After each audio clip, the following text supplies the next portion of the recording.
I think the most important skill for a solo developer, if you want to become financially independent, it always depends on your goals, right? If you just want to make games for as a hobby or something like that, then it doesn't really matter. But Right. if you want to become financially independent, I would say the most important skill is. All right, so welcome back to the Inexperienced Development Podcast. Today I have Jonas Tyroller. He's a excellent YouTuber, a great game dev. He's been working on a game called Will You Snail? Do you want to introduce yourself a little bit, Jonas? Yeah, sure. First of all, thanks a lot for having me. Happy to be here. Thank you for coming. Yeah, basically, I've been making games for a long time now. I studied game design in Berlin for a while. Now I have a YouTube channel where I document my game dev journey, and I created a game called Islanders with two of my friends at university, which did pretty well on Steam. And now I'm creating an indie game alone called Will You Snail, which is hopefully coming out this year. Let's see. Yeah. How long ago is a long time when you started game dev? Oh, I started game dev when I was like 10, 11, 12, something like that. I started making games with Game Maker back then. I used to make little games out of paper, little board games, and pretended that they were video games. And then at some point, my dad introduced me to Game Maker, and I loved it. I kept making games for a long time. Then, for some reason, I thought I wanted to become a filmmaker. Lost track of my game development goals a little bit, and now I guess everything's coming back together with YouTube and game development at the same time. I've definitely found a nice sweet spot for now. So you go to university for game dev, or you're graduated, or? No, I quit halfway through my studies.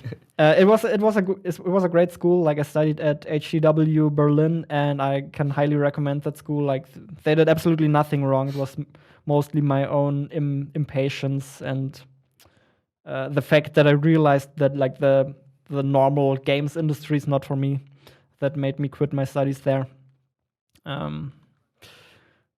Yeah. So I basically did an internship in a games company. Huh. Very nice company as well. Like, only lovely people making great games. But for some reason, like it didn't click for me. So. Do you think it helped? It helped at least like kind of understanding more about game development and kind of like the every general area. Yeah. I think it did. Yeah.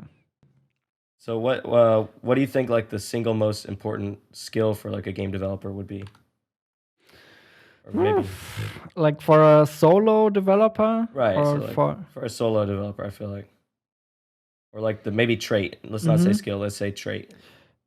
I think the most important skill for a solo developer, if you want to become financially independent, like it always depends on your goals, right? If you just want to make games for as a hobby or something like that, then it doesn't really matter. But right. If you want to become financially independent, I would say the most important skill is being able to attract an audience or find an audience for your game. Making, or maybe even the other way around, making a game where it's easy to find an audience. I talked to Thomas Brush recently, and he had a very interesting approach on this as well, where he said, no matter what game you make, even no matter how bad your game is, if you look at the correct places, there's somebody out there who will like and enjoy your game. You just have to know where to find them.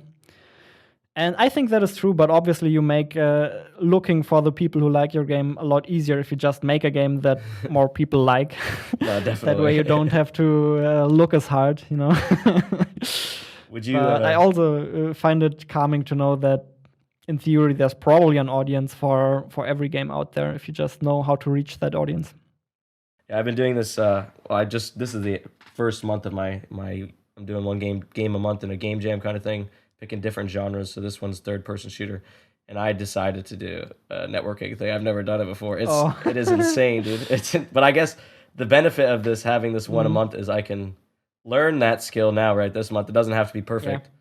Yeah. And I mean, as long as I've learned that, I feel like January has been a good month, right? It's a new skill to learn.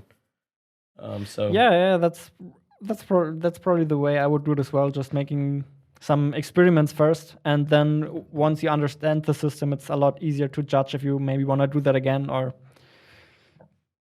also to understand what is easy to do with a system like that, what is difficult to do. Right. And shooters are probably not that easy because timing is very important in shooters. So it's probably more on the difficult side of things, I would imagine. Definitely. And then I'm like doing everything client side, so it's definitely hackable. Like, but I'm just trying to get it done at first. So like, yeah, anyone could make some kind of cheat and just make yourself teleport around. I'm sure, but I don't know how to do that. But anyone, I'm sure they could. Just not having validation. It's pretty fascinating. Yeah, my Will You Snail playtesters sometimes just cheat themselves into certain levels. I never understand really how they do it as well. But apparently there are programs where you can just search through the computer memory and find certain variables of your game, for example, the x coordinate of your player, and just manipulate it. Because it's just a number sitting in memory. So wow. you basically have a program to find it, and then you can change it to whatever. No, definitely. I was when I was looking at your portfolio or whatever, you showed like your game design documents and all that stuff. Do you do that with every game that you like? Do you make design documents for every game that you create? No. I think what you've probably seen in the on my portfolio are a couple of sketches, I guess, for games or prototypes. Prototyping is definitely important. Trying out what you make before you do it. And there are a lot of best practices. Like you should really get a good idea of what you're gonna make before you start making it. Unfortunately, for some reason, I just didn't follow those best practices for Will You Snail at all. So I knew what the best practices were, but I just didn't do it for some reason. So that is.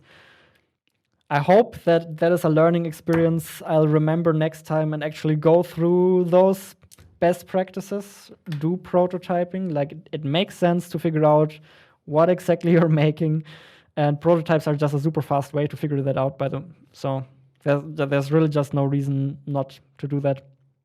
So for the prototype, would you do like the first level, or would you literally try to implement kind of every mechanic that you can think of that you're going to include into the game into this 0 level or whatever you call it? Depends on which stage of the game development process you're in. Basically, at the very beginning of a project, what you're trying to figure out with the prototype is this fun? Can this be turned into an appeal? So basically, what you're trying to do with the prototype is just a proof of concept, and obviously, you're trying to add as little features as possible.